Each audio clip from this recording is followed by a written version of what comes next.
अंबरनाथमध्ये प्रदीप पाटील यांची काँग्रेसच्या शहराध्यक्षपदी नियुक्ती होताच कार्यकर्त्यांमध्ये आनंदाचं वातावरण पाहायला मिळते। समाजसेवक चरण रसाळ यांच्या नेतृत्वात काँग्रेस कार्यकर्त्यांनी आनंदोत्सव साजरा केला। ढोल ताशे वाजवत आणि फटाक्यांची आतषबाजी करत प्रदीप पाटील यांचं जंगी स्वागत करण्यात आलं।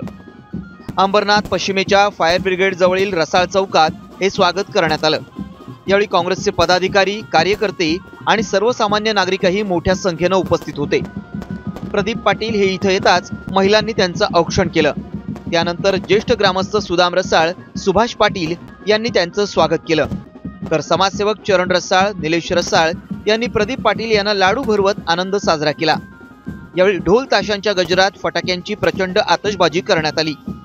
या भागातील सर्वसामान्य नागरिक, रिक्षा चालक, महिला, पुरुष, तरुण मंडळी यांनीही प्रदीप पाटील यांना शुभेच्छा दिल्या। या प्रसंगी सुदाम रसाळ, सुभाष पाटील, चरण रसाळ, निलेश रसाळ, पंकज पाटील, योगेश पाटील, जयेश भंगाळे, उमेश शर्मा, विनोद रसाळ, राजकुमार गुप्ता, सुलेखा शेख, गंगू कोळी, दिनेश येले, विपिन पाटील, आकाश जाधव यांच्यासह काँग्रेसचे पदाधिकारी, कार्यकर्ते मोठ्या संख्येने उपस्थित होते।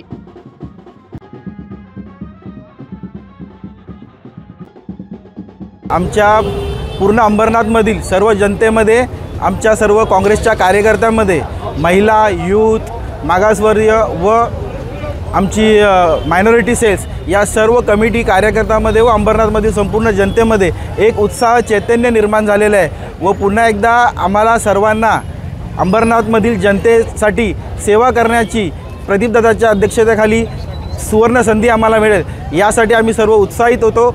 आणि याच संधीला आम्ही धरून सर्व आमच्या प्रभागातील सर्व जनता, महिला, यूथ, यंगस्टर व सर्व सिनियर सिटीजन आम्ही इथे एकवट जमून दादांना इथे बोलून त्यांचं स्वागत व त्यांना शुभेच्छा आम्ही सर्वांच्या मार्फत दिलेल्या आहेत।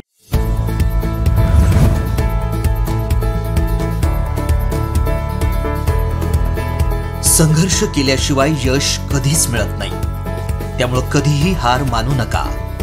बातमी म्हणजेच एकमत न्यूज।